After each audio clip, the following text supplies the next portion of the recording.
Арлын Японы мэрэгжлийн сумагийн дэвжээг Монгол хөвгүүд эзэрхийлж байсан үе эргэн сэргээж 2025 оны эхэнд хойшоор бямд сүрэн Монголоос төрөн гарсан 6 дахь Yokozuna боллоо.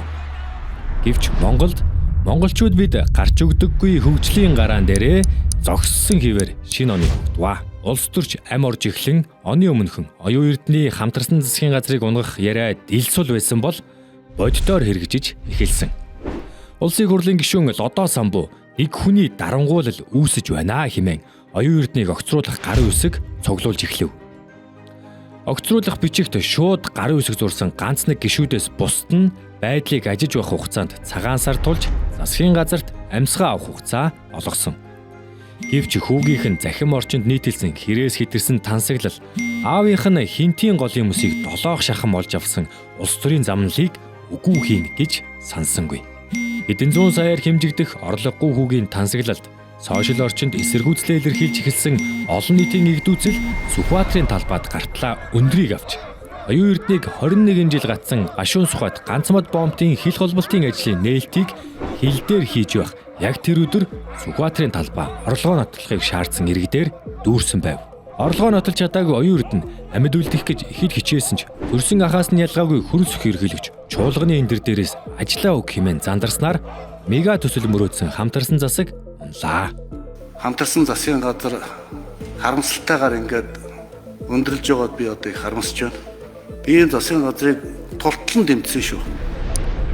5 жил засгийн толгойд суусан оюун эрдэнэ унаж оронд нь тойргоос улсын хурлд сонгогдож чадаагүй болохоор ивэлдээ авч хамгийн газрын дарга хийлгэж байсан зандан шатрыг ерөнхийлөгч хөрөлсөх засгийн газрын тэргуунд зүтгүүлснээр намрын том улс төрийн эхлэл тавигдахын дээрээ. Засгийн газартаа хүн иргэний зориг ногоо нам гэсэн хоёр хүчнийг нэгтгэж хамтарсан гих тодтголтойч нэг намын засгийн газрыг утгаараа байгуулваа.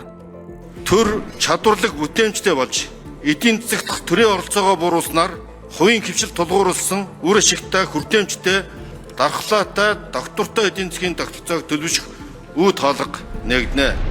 Улс төр төвжрэлд стресстэж суусан иргэдийн сэтгэлийг ханц татаж Монгол багийн Остон Мажерийн аваргын төлөөх тоглолт 2008 оны Олимпиос хойш хамгийн олон хүнийг Сүхбаатарын талбай цуглуулж 3-3 сагсан мөгийн охид нутагтаа зохиогдсон дэлхийн аварга шалгаруулах тэмцээнд мөнгөн медаль авч эцэг хугацаанд жинхэнэ эрүүл баярт мөчийг ард түмэндээ бэлгэлвэ. Залгуулаад жилдээ ганц болдог үндэсний их баяр наадам биднийг тосон авч хотол олноороо налаалаа. Бүхийн барилдаанд Баянгор аймгийн бүх Батмагна 9 барилдан төрүүлэхдээ ердөө 25 минутыг зарцуулж аргагүй л аархан арслан цолыг хүртвэ. Баянгорынхан засгийн газрын тэргүүнтэй улсын наадмын төрүүтэй юмтай наадлаа. Наадам үгээр дууссангүй. Улсын хэмжээнд 100 жилийн ойн тохиож байгаа ганцхан аймаг байсан нь баруун хязгаар Увс нутгийнхан байлаа. Байр, машингээд төрүүлсэн хурд хүчтнүүдэд бай шагналыг цацаж бираа гайхуулсан айхтар наадам болов. Арны магнат, улс төрийн магнат, бүхийн магнат, нийтийн дууны магнат гэд байхгүй алдартан байхгүй Увсынхан 100 жилээ эмх цэгцтэй сүр дүүлэнтэй тэмдэглэн өнгөрүүлсэн. Баярыг балаг дагдах ойн тооныхоо талдан ч хөрөхгүй хөгжилтөө аймагуд өндөр тоо ярьж баярлаж байхаар хөгжлөө иргэн нэг хараасаа хэмээх олонний шүүмжлэл тэг дундуур нь хуучлаа. Аймагуд маань аятайхан болох өдөр ирэх баха.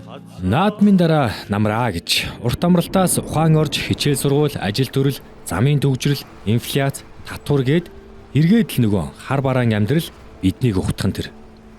Хичээлийн шинжил эхлэхдээ зэрэгцэн ардчилсан нам шин даргаараа цогт гэрлийг Дэнчингийн мөнгөөр улс төрсөн шижрийг тооцвол хил ам хэрүүл тэмцэлгүй сонгож зандан шатрын засгийн газар 2026 оны төсвийг өргөн барьлаа. Хил ам дагуулсан түүний төсөв 11-р сард батлагдсан юм. Учир нь эхлээд эрх хөрөгч нам онгойж үлдсэн намын даргын суудалд хинэн суухаа шийдэх ёстой байлаа. Ингээд намрын чуулган эхлэхээс 3 хоногийн өмнө улсын хурлын дарга амар уйсгалан намын даргад өрсөлдөхөө мэдгдснээр албан ёсоор ах хөрөлцөхөө эсрэг оюун эрдэнэтэй нийлэн зогсож байгаагаа зарласан юм а. Удаа дараа намынхаа гишүүдийн ихтгэл дэмжлэгийг авч ерөнхий нарийн бичгийн даргаар сонгогдсон ажиллаж байсныхаа төлөө Монгол Ардын намын даргын сонгуульд нэр дэвшиж оролцсноо гэдгийг албан ёсоор мэдэгдэж байгаамаа. Намын даргад өрсөлдөхөө мэдэгдсэн мэдэгдэл нь амар уйсгаланг нүүрсний хулгайч магадгүй хүү амны хэрэгтэн байж болцсошгүй нөхцөл рүү түлхэв.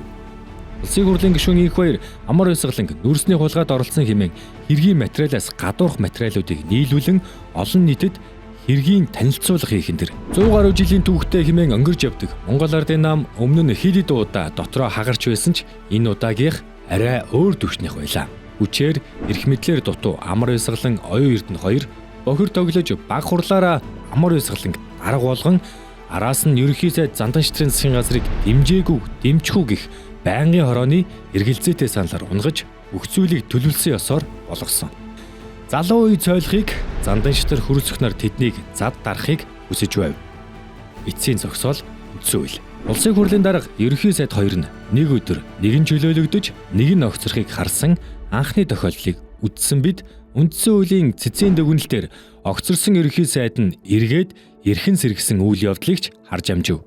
Мөн улсын хурл засгийн газар хоёр нь анх удаа үндсэн хуулийн цэцтэр маргагч талуудаар оролцсон дүр зургийг ч харсан. Ерөнхийдөө Монгол Ардын намын хагарал улс төрийн хүрээнд анхны их тодтголтой олон үйл явдлыг монголчуудад харуулад амжлаа. Хаанаа л сургамжтай үйл явдал өрнөв.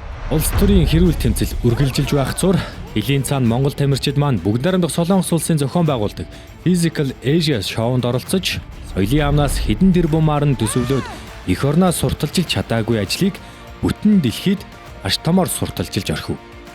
Тэмцээнээ бүр дэд байраар өндөрлүүлж монголчуудын хаанч ямар ч нөхцөлд арга олдог өгөгдөл эсвэр дэвчээр эр зоригийг гайхууллаа. Энэ хооронд Монгол Ардын намын зөрчлөөс үндсэн хуулийн том гэмт хэрэгтэн болж хувирсан булган туяа ордноос шүн дөлөөр эд зүйлээ хураан гарч одов. Нөгөө талд Үйтэнгийн залуу Тимон хүү төрсөн төрөөгүй аавын ивэлэр Монгол Ардын намын дарга улсын хурлын даргын албан тушаалд очлоо.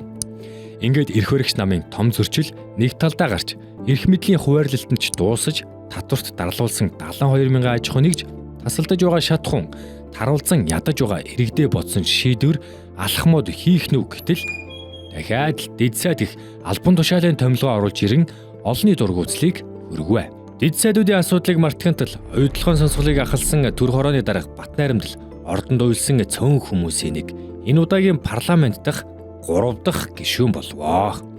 Ардчилсан нам дэд сайдуудын асуудалд нийгмийн эмзэглэлийг мэдэрч улс төр хийлээ. Мэдээж дэд сайдууд томилсон шийдвэрээ буцааж татгиж. Тэгсэн ерөнхий сайд Зандан шитэр хуульд заасны дагуу томилгоо хийгдсэн. Хуулиа биелүүлж байна. Буцааламар байгаа бол хуулиа өөрчил хэмээн амыг нь тагилсан. Үүнд нь ууралсан ардчилсан намын дарга би өөрийнхөө нэрээр ерөнхий сайдыг огцруулах бичиг өргөн барина хэмээв. Базар дармын намжиж байсан улс төр эргээд буцлах нэ гэж байтал Монгол Ардын нам ардчилсан нам хамтарсан ажлын хэсэг байгуулан дэд сайдын асуудал төрийн ордны урт хонглоор уусан алга болвоо. Хичээж дэвчиж өнгөрүүлсэн 2025 он үлэрч хитэх цөхрөл дунд туужсан 365 хоног шовтарч монголчууд бид гарч өгдөггүй хөгжлийн гараан дээрээ эргээд ирлээ. 2026 он минь сайн байна уу?